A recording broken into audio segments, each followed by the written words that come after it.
but we've had a huge success. Freek already mentioned the Global Stars innovation call for key enabling technologies for healthcare, agriculture, and water. Switzerland was also a part of that. So now the preparations for the evaluations have begun, and we will hopefully in the new year, in the first quarter of the next year, know the results. In addition, students, Swiss universities have now opened up, and students have been traveling to join their universities, where they will spend the next year or several years. So we're slowly getting back to business as usual. There's some lessons though. In Switzerland, the pandemic has given a push towards going digital. Some of the new ways that we learned will stay, but people expect that as soon as it's possible, most things will go back to what they were in the pre-pandemic era. In Switzerland, there was already a push to travel less because of climate change. And now with the pandemic, we see that this trend is going to get accelerated. Coming to Indo-Swiss scientific relations, we have many things to look forward to. The projects that I just mentioned, resulting from the calls for proposals in 2020, should begin in the new year.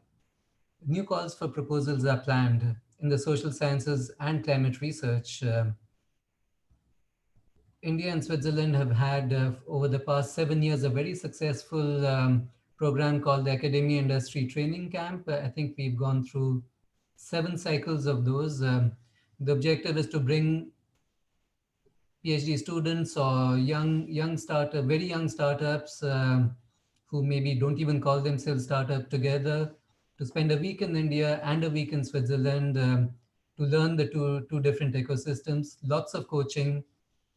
It's been a very successful project, and we hope that this will continue next year. And of course, there'll be more activities that we carry out to promote Indo-Swiss research collaboration. Our work is very bottom up, and we are at the disposal of both the research communities to take the cooperation forward. But one major impetus for this will be the next Joint Steering Committee meeting of our S&T Cooperation Agreement, which will take place in India in 2021. We hope that this meeting will also give us insights on how to further develop our cooperation in a new world. I look forward to a closer cooperation between Switzerland and India in the next year, and wish you all a very Merry Christmas and Happy New Year before we start our activities again in the new year. Thank you very much. Thank you, Indranil, for giving the overall perspective. It was so nice how Switzerland is preparing and facing this crisis, and how we are pushing up science and technology agenda in these circumstances. Thank you very much. Now, I would like to invite Professor Ivan Prostakov, who comes from Higher School of Economics in Russia. And this is one of the top 100 global institutions in QS World University ranking. And we will hear from Professor Ivan how Russia is going through the present moment. Professor Ivan. Thank you. Distinguished Professor Sharma, Excellencies, ladies and gentlemen. First of all, thank you for this opportunity to take part in this important meeting, which allows us to exchange our knowledge, our best practices, and our views on changing world in these unusual conditions. Professor Sharma mentioned the importance of triple helix concept, and on my mind, one of the best recent examples of how it works, it could be the agreement between Russian direct investment funds and the public financial institution and Indian corporation Hetero Biopharma They agreed to produce in India Russian vaccine Sputnik V. So it means governments, business and researchers work actually together to achieve new product for everyone in a very difficult situation which took all countries in the world. Obviously, links between Russia and India are very strong historically, not only in medicine. And by the way, our university, which is a comprehensive university, not only economic, has faculties in different fields, unfortunately, except medicine. But we strongly believe that our cooperation with our Indian partners, but also with other partners in the world, may continue not only in this field of medicine, but also in other ones. Also, only a few words about our university, because it is not so known maybe as Moscow State University or St. Petersburg State University, but in any case, it's one of top 5 Russian universities. It's not very known because we are young. We were created only in 1992. It means less than 30 years ago, and we were created exactly as an economic specialized university in social and economic sciences, High School of Economics. But now we try to switch to another branding name, HEC University, because as I said, we work in all fields of education and research, including not only social and economic sciences, but also hard sciences, physics, mathematics, computer sciences, chemistry, biology, etc. Actually, for us, the pandemic situation was an important step ahead. Obviously, a shock, because as many universities, probably almost all universities in the world, we switched to the online education since March. We restarted in classes in September, but now all our students once again are online, and it includes also our international students.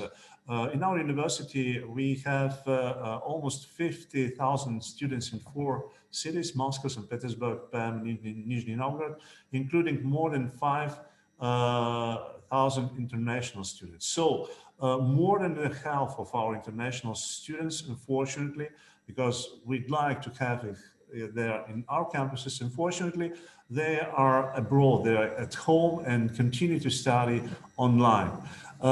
As I said, it was not easy to go to the online education in so short period, but we were prepared previously, before pandemic, because our university is also one of the leading universities in Russia by its presence in the world of MOOCs, massive online courses with Coursera. Through Coursera and with the support of Coursera, we have more than 3 million followers of our online courses before pandemic crisis.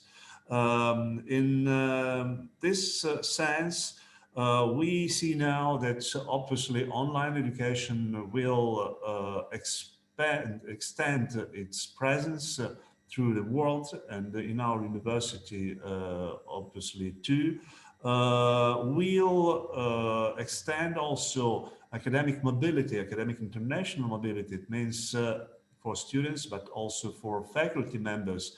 We have more than 7,000 faculty members in our university, including more than 200 international faculty members. Some of them work remotely from their home abroad. And finally, another point is an importance of interdisciplinarity in our work, in our research, and in our educational processes.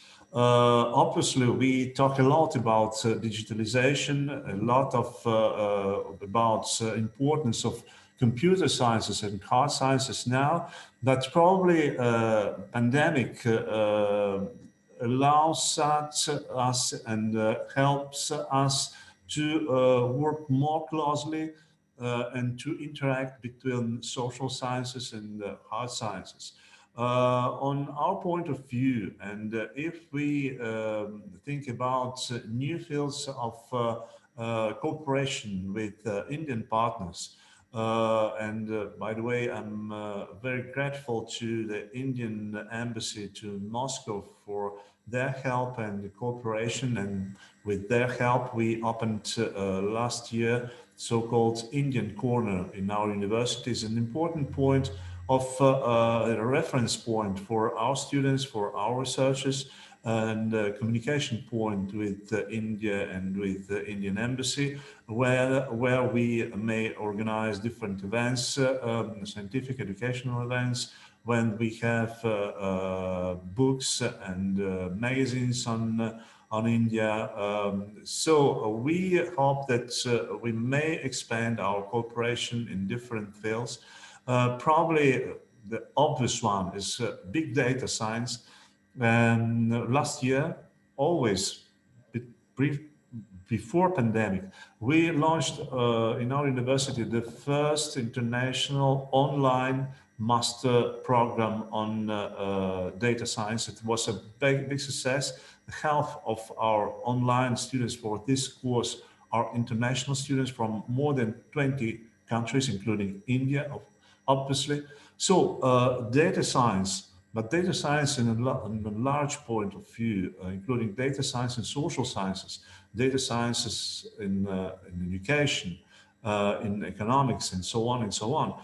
It will be more important for our everyday life, and we may work together with the Indian researchers and Indian institutions in this field.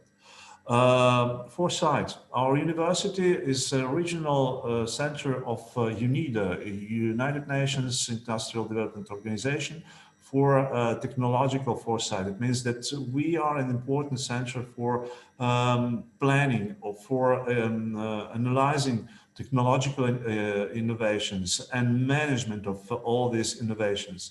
I suppose it could be also very interesting for our future and for our cooperation.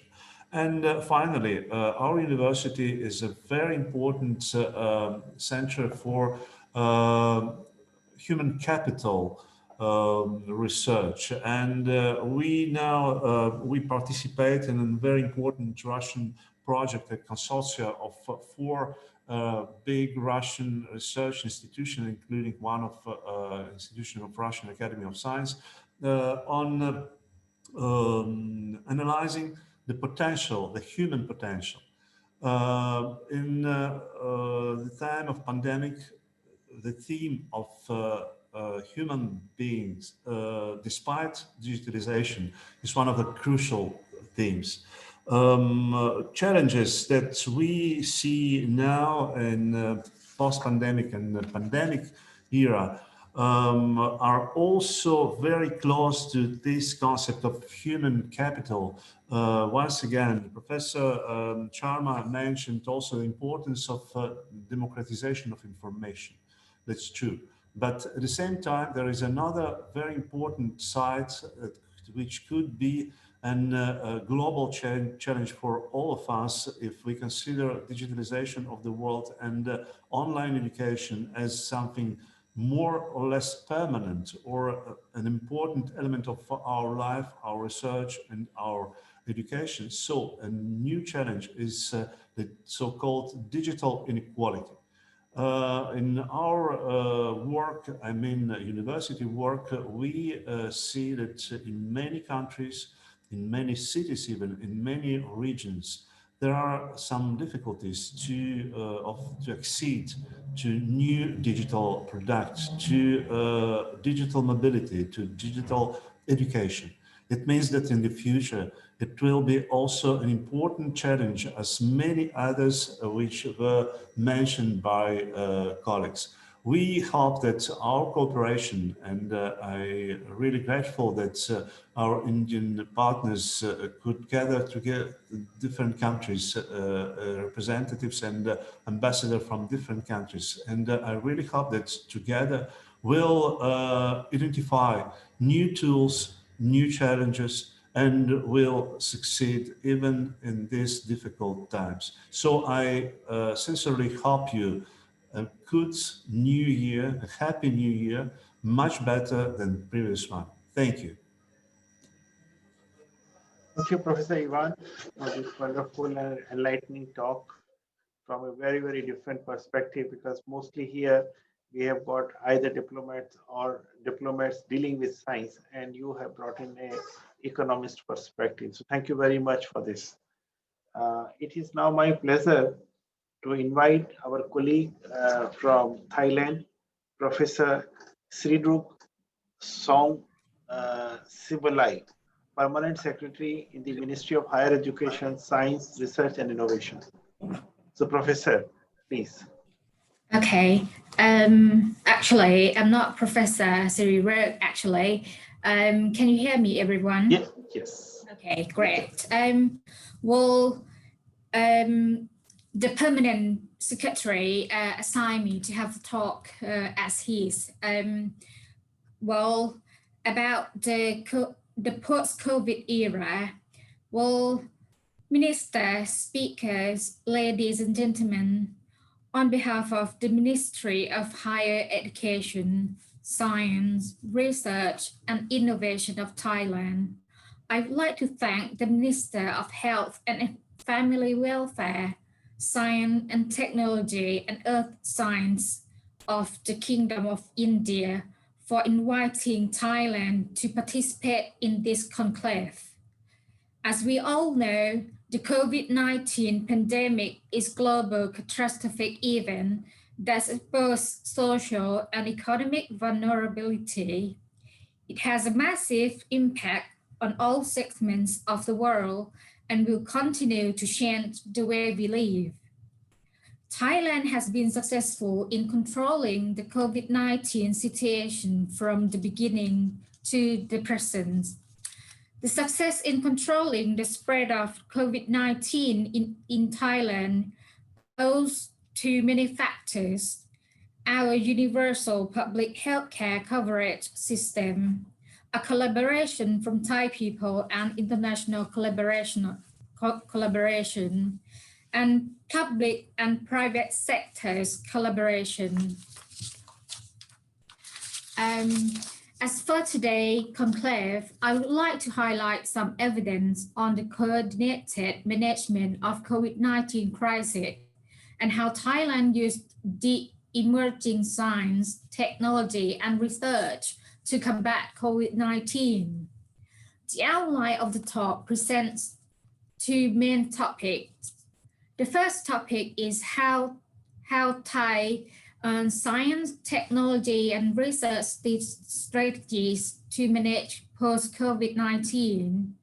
The Thai STR strategy to manage post-COVID is divided into two parts. The first part is the use of research and development and innovation activity to deal with post-COVID-19. The second part is the use of the emerging technology in healthcare system. And the final topic is to STR and STI policy for post-COVID recovery. The first part highlights on the use of research and development and innovation activities to combat COVID-19. An urgent R&D focuses on developing the higher quality medical equipment in four main areas of research. It consists of the first, N95 for medical purpose. Second, personal protective equipment. Third, ventilators, respirator, and the negative pressure facility. Moreover, we still focus on others medical equipment For example, face shield protection, COVID-19 strip test. Next, the situation of the vaccine research and development. The vaccines testing is to trial the vaccines among people in the large sample size, and vaccines will be launched in the mid-year of 2021 that is available for most Thai people. Furthermore, the use of the emerging technology in healthcare system. We use AI or robot to reduce the risk, the exposure of infection, to provide the medical support and decrease the workload of medical staffs. Moreover, we also use IT, particularly using the mobile application to acknowledge people and update news and information. For example, Thai Chana application, Psychic for Thai Fight COVID application, we used to collect and track travelers who travel to Thailand. Also more online application and lung care application, which this application we use at the hospital. It's lung care, it's not lung care, it's lung care application, which is application we use at the hospital. The second part focuses on the science and technology and innovation policy for post-COVID-19 recovery. The road to recovery will involve Thailand playing on strengths, which includes food production, medical and healthcare service industry, and geographical and cultural diversity, with which these strengths, new opportunities have emerged in 5 areas, namely, the first one, hygienic kitchen of the world, strengthening food safety and quality standards in food industry. Second, high value added production from innovation and creativity, changing manufacturing landscape from low value commodities to high prices innovation products. Third, health people, to increasing health security and promoting precision medicines. Fourth, happy destination, revamping tourism industry to focus on safety and sustainability. And the last one, harmonious and sustainable society, advocating for balanced growth by applying circular concept.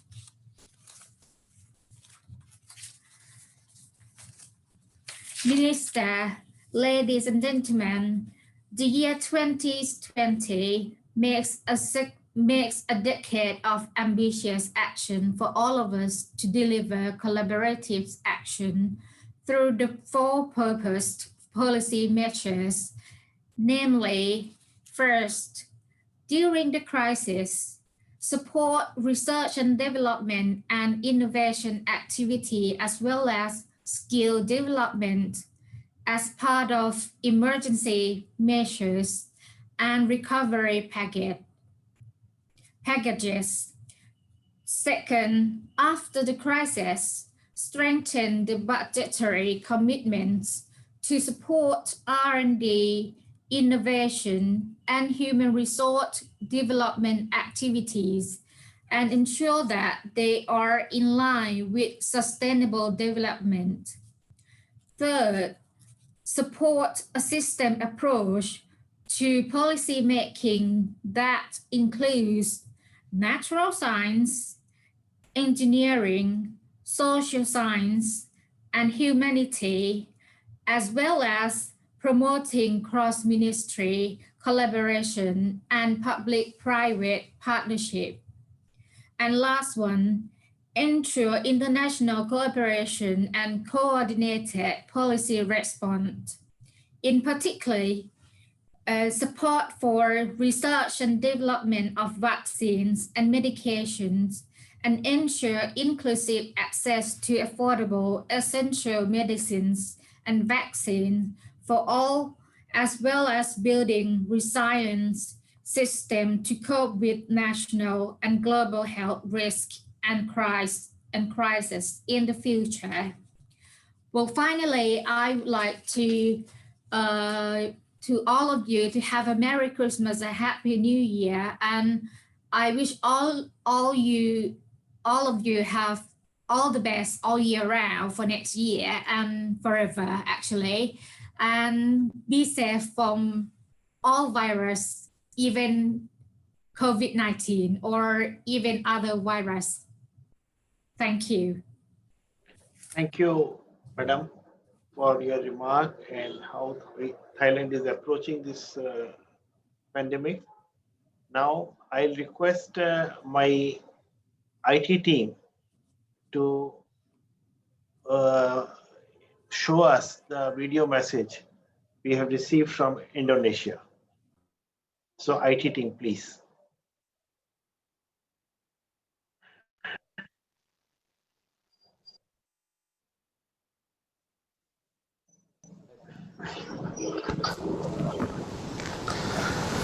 Excellency Union Minister for Health and Family Welfare, Science and Technology and Earth Sciences, Government of India, Dr. Harsh Vardhan, the Honorable Head of International Cooperation, Department of Science and Technology, Government of India, Sri Sanjeev K. Varshney, and the Honorable guest, academician, expert, ladies and gentlemen. Assalamualaikum warahmatullahi wabarakatuh. A very good day to all of you. First of all, it is my great pleasure to be here attending the India International Science Festival, or IISF, with many proponent policymakers, researchers, and practitioners. This forum hopes to carry an objection of promoting scientific temper across the spectrum of society, knowledge, and idea sharing among the young generation, and input sharing of the world's development contribution, particularly in science, technology, and innovation. The massive shock of the COVID-19 pandemic has plunged the global economy into severe contradiction and global economy downturn. When COVID-19 pandemic hit the global scale, many countries have implemented large-scale social restriction in response to the COVID-19 pandemic to prevent the spread of the virus. Therefore, in order to minimize the negative impact of COVID-19 pandemic, the government of Indonesia has been developing policy steps to recover from the current health crisis, public socio-economic conditions, and business sectors, especially small and medium enterprises, through acceleration of the national economic recovery and reinforcement to the reformation. Distinguished guests, ladies and gentlemen, the Ministry of Research and Technology, National Agency of Research and Innovation, initiated COVID-19 Research and Innovation Consortium to prevent, detect, and respond quickly, mitigating COVID-19 through research and innovation.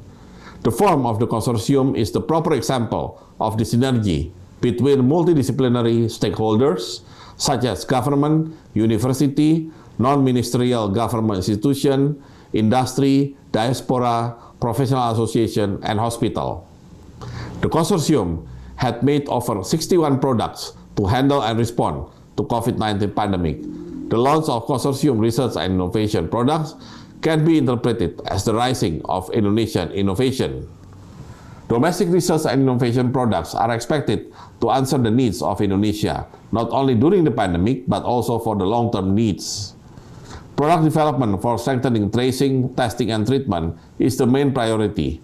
The consortium is able to go through a series of stages of innovation, starting from design and prototyping, validation, registration, production, and commercialization in a relatively short time. The products of the consortium are rapid diagnostic test products, PCR test kit or reagents for PCR examination, ventilators, mobile lab, biosafety lab 2, and artificial intelligence software applications for COVID-19, detection based on CT scan and X-ray data. Certainly, we continue to do several stages of improvement and refinement. Furthermore, we made another breakthrough with Ideathon, which is an opportunity for people to give their ideas to solve the problems around COVID-19. Sinta COVID-19 as a scientific literature platform for supported datasets for tackling COVID-19 in Indonesia, Research and Innovation Funding Scheme, and the acceleration of developing our national vaccine, as we call red-white vaccine. Distinguished ladies and gentlemen, the current pandemic has asserted the importance of science and technology as the basis of national competitiveness and development. Therefore, we need to create a conducive research and innovation climate in order to stimulate various technologies that eventually can be used by the people. This needs to be done in order to achieve our vision to be a high-income country by 2045 by transforming our economy from a resource-driven economy, where a nation relying on natural resources, to an innovation-driven economy, where innovative nation mastering science and technology, independent and globally competitive. Distinguished ladies and gentlemen, through this conference, I hope we can commit to collaborate with scientific entities in the world to achieve transfer knowledge, experiences, mutual benefit, and hopefully we can pursue global sustainable economy development on the aim of national advancement through sustainable economic movement. I welcome all remarkable entities here to build research and collaboration with R&D Institute in Indonesia according to your research area. We always open for all opportunities to collaborate with and to create new knowledge and to increase the impact of research by diffusion existing knowledge quickly and at all levels. We need to work together to be part of global problem solvers to handle not only the current pandemic, but also other unresolved crises which will stay with us when this outbreak reduces. Thank you. Wassalamualaikum warahmatullahi wabarakatuh.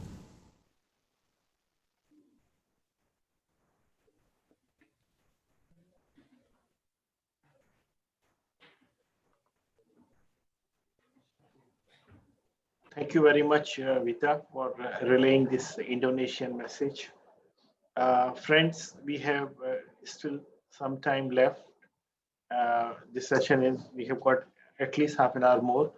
If any one of you would like to speak, may please raise the hand, or I may go for some questions which are open questions to everyone, and then people could answer. So whatever way, if somebody wants to speak now, most welcome. I would like to request the minister from Philippines, who is here, who spoke in the first session also, because this is a different audience. Would you like to say anything, sir? Thank you very much, and it is really an honor to be part of this conclave. And I have listened very intently to the presentations of our honorable ministers and ambassadors, and I took note of the fact that in some cases we have standing agreements, bilateral agreements in science and technology, but in other cases we still do not have. Maybe I should also make mention, since there were representatives from ASEAN in the group, we had speakers from Myanmar, Cambodia, Indonesia, and Thailand, that there is, of course, ongoing collaboration at the ASEAN level among the member states of ASEAN. And I would like to mention in particular the contribution of the Philippines, particularly in the case of Myanmar, Cambodia, and Laos, while the other member states, which have been original part of ASEAN, had volunteered resources for collaborative research among the member states. in the Philippines have volunteered to offer scholarships to the three countries, particularly Myanmar, Cambodia, and Laos.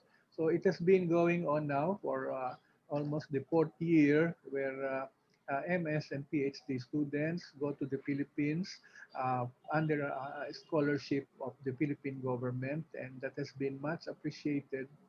Now, we also have partnerships with the other countries, of course, in different forms. Uh, and I would like to mention that one of the very interesting collaboration that we have is what we call the sandwich program. Okay, it is I think originally coined in the Philippines, and it has something to do with the students going for their PhDs. Um, in the past, we had to send all our students for doctoral studies in science, technology, and engineering in other countries. And then, of course, when many of them have already returned and have gained much expertise already, many universities here in the Philippines are now offering the graduate programs up to the PhD level.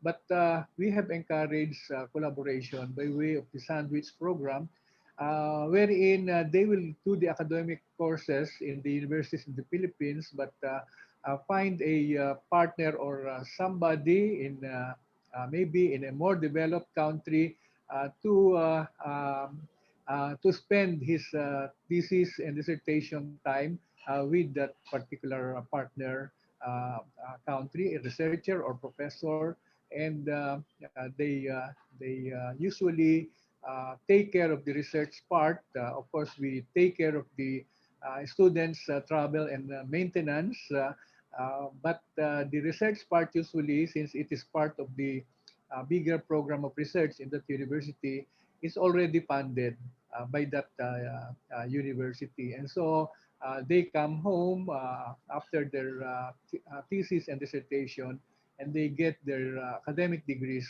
in the Philippine university. We have also adopted a strategy of identifying which countries we would like to have bilateral agreements, because in the past we had some lessons learned that while in the past there were so many bilateral agreements signed, but nothing happened after the signing. And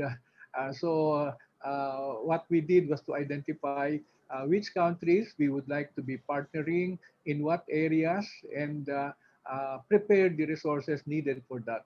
Today, it is no longer a recipient donor arrangement when you do bilateral agreements with countries, but it's really partnership. So there is always an agreement on what research projects there will be partnering, and there are expenses shouldered by both sides. Of course, it should be of common interest to both countries. And well, during this pandemic, of course, as mentioned by the various speakers, we have actually gone, shall we say, a step higher, a plane higher in terms of collaboration. And maybe those are some of the few positive things that came out of this pandemic. And I think as this particular conclave is designed towards R&D strategies for the post-recovery period, I think we should try to go into more details, particularly among the countries who have expressed interest to participate. We are very much in collaboration with India, except that there has been a slowdown during the pandemic. But actually today, India is one of the most promising countries in terms of sourcing the vaccine as far as our country is concerned. So really, this collaboration thing, I think, is what we need. And it is not only in words, but it should be in action. Thank you very much. Thank you, Minister. In fact, as you have said, we are already working together through the Asian platform, and we are open for a dialogue on bilateral basis also. And it would be good to connect with your officials on that, and we would be working together. Thank you. We also have another Russian gentleman, Sergei Tereshkin, if he would like to say something. Sergey?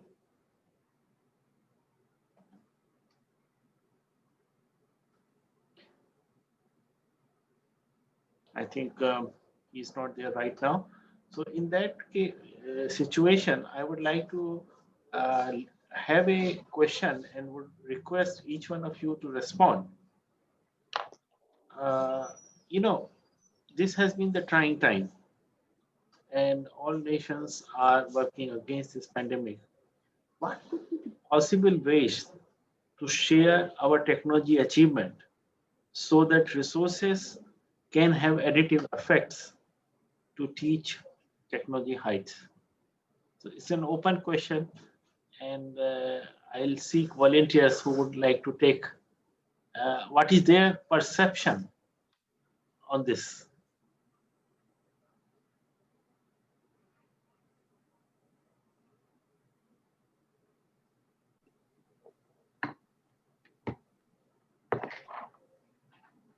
Yeah, Freak. Sure, I'd love to respond to that question. And I think, you know, one of the things that, you know, the COVID pandemic, but also earlier infectious disease outbreaks, you know, have shown is that it's really important, you know, for data to be accessible, right? And so open science and fair data principles are a really important driver, you know, for international communities to be able to mount a rapid response. So particularly for COVID, for example, of course, we are partners in various international coordination mechanisms such as GlobalR. But of course, we're also kind of investing, you know, in setting up the research data in such a way that it's approachable, you know, through learning algorithms, and to actually make sure that all the data that we generate internationally can actually be accessed and processed in a way that creates new insights. So there is this initiative called VODON, which kind of coordinates that, and it ensures that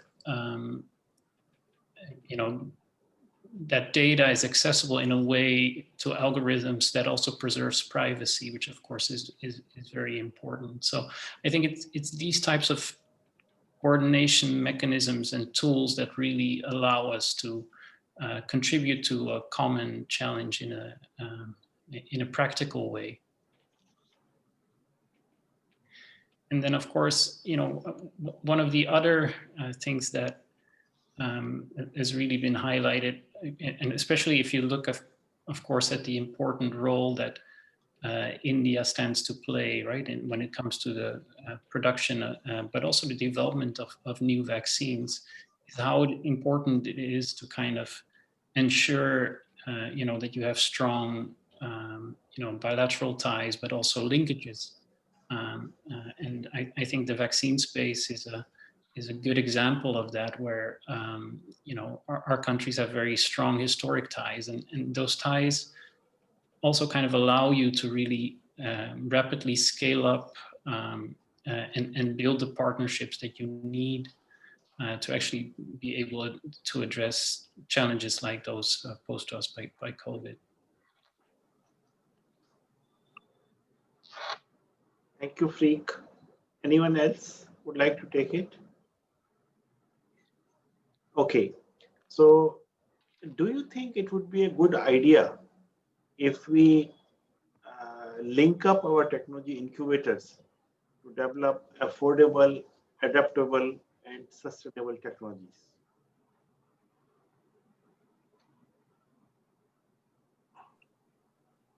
I'd also be happy to respond to that. Yeah, I think that's a very good idea. Actually, when the COVID crisis first hit, we had a series of webinars actually looking at actually doing exactly that. And so the first series of webinars was really aimed at looking at how you can work towards resilient societies, so to say, and of course medtech, and bringing together, you know, startups and scale-ups that were focused on COVID solutions was an important element in that. And similarly, we're kind of building these ecosystem partnerships also for topics like AgTech and cybersecurity. I think it's very meaningful to make sure that you actually go beyond, for example, science to science or public-private partnership consortia, but you really also establish these bridges between these ecosystems so that you know, a lot of that energy and dynamism that those partnerships can bring can be fully unlocked. Thank you. Maybe Jacob wants to say something. Mr. Wasny? Yeah, Jacob. Well, just building a little bit on what Freek was saying, I think that the young entrepreneurs or entrepreneurs in general are a little bit like PhD students, in the sense that they form a network around them of mentors, investors, technology partners, and so forth. So in that sense, they are, you could say, community creators. So I think they are a very good unit to focus on for our collaborations. That is one thing. The other thing is that I think we need pretty established institutional underpinnings for our relationship in the entrepreneurship area for it to be successful in a situation like the one we had in 2020. So, for example, the work that has been going on in IIT Kanpur, how can that be effectful now in a European context? The startups that have been working in the health area there, how can they enter into the European context?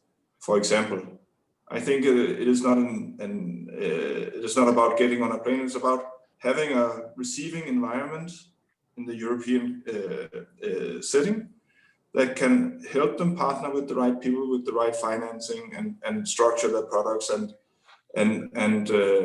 their market approach to fit the European context. In the last year, we have, together with the group of partners in the European Commission, orchestrated community here in India. We have established a soft landing zone in 2 Indian incubators, which I think will be such an environment for European startups. I think we should have the opposite situation going as well, with soft landing for Indian startups in a European setting.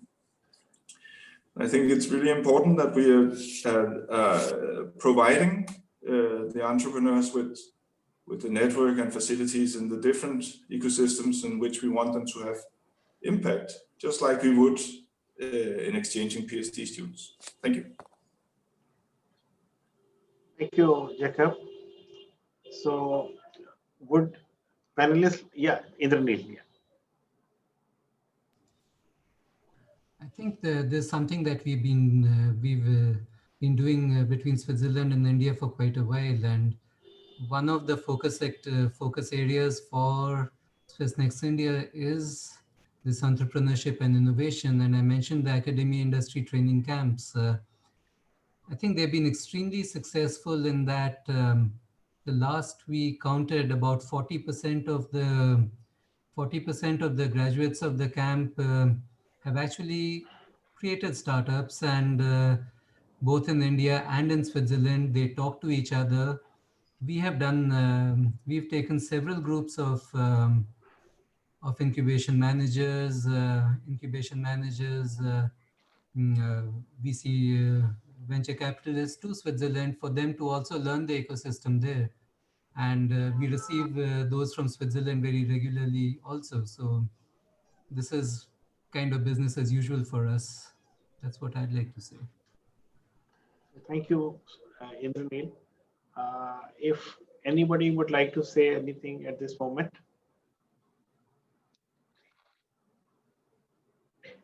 Or else let me just sum it up. It was good to have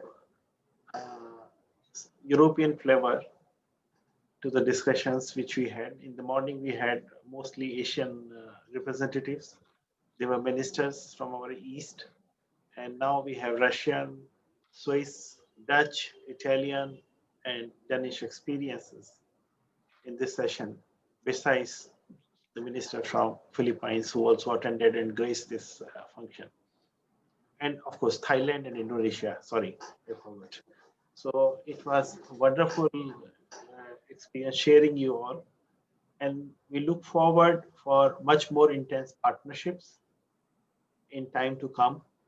And we are hopeful that together we will brave this pandemic out and we'll all sail through. With those good wishes, wishing you all a very, very Merry Christmas and Happy New Year. Now I'll request my colleague, Dr. Sulakshana Jain, to propose vote of thanks. Thank you, sir. Good afternoon to one and all. It is my privilege to have been asked to give vote of thanks in this virtual overseas S&T ministers and diplomat conclave session of this India International Science Festival 2020. I, on behalf of Ministry of Science and Technology, Government of India, and on my personal behalf, extend a hearty vote of thanks to honorable ministers from Afghanistan, Cambodia, Indonesia, Myanmar, Philippines, Sri Lanka, and Uzbekistan, diplomats from Denmark, Italy, Netherlands, Switzerland, scientists from Russia, Thailand, and other countries for their gracious presence in this conclave, who blessed us with their presence and to take out time from their own busy schedules. Your ideas and visions shared for making the science and technology an effective tool for socio-economic development of their respective countries in post-COVID era will help immensely in our future endeavors and tackle the global challenges ahead collectively. I must mention deep sense of appreciation for our Honorable Minister of Science and Technology and Earth Sciences, whose guidance has always helped us to chart new roadmap to give new directions to our purpose to serve the nation through science. Sir, you are the inspiration to not only to the scientists and science policymakers, but all citizens of India too. I would like to thank Professor Ashutosh Sharma, Secretary DST, for his motivation, valuable suggestions, and healthy discussions while planning for this event. I would like to thank Mr. S.K. Varshne, Advisor and Head, IC International Cooperation, Department of Science and Technology, Chief Coordinator of IISF 2020 from DST, moderator of this event for his support, coordination, guidance, trust in his team at every step to organize this particular meeting. I take the opportunity to thank all the Indian missions in partner countries and missions or embassies in New Delhi and all DST colleagues who is always ready to cooperate in all possible ways to get best out of our country through international cooperation. I also thanked all my team members of the organizing committee, especially Dr. Arun Pandey, Ms. Prasanna, Anamika, Usha, and IT team, especially Vita Shahai, for her cooperation at every step. Last and least, I once again thank all participants for their presence and make it success. I hope this new normal will no longer be normal, and we will be meeting next time physically. Stay safe, stay healthy. Thank you all. Even I'm hopeful we'll be meeting in person very soon, but new normal may probably stay, and this may be a new tool of communication between ourselves until we meet. So please keep your good health, maintain distances, and be fit and fine. With good wishes and good wishes for the new year. Merry Christmas. Bye. Namaskar. Merry Christmas. Bye-bye.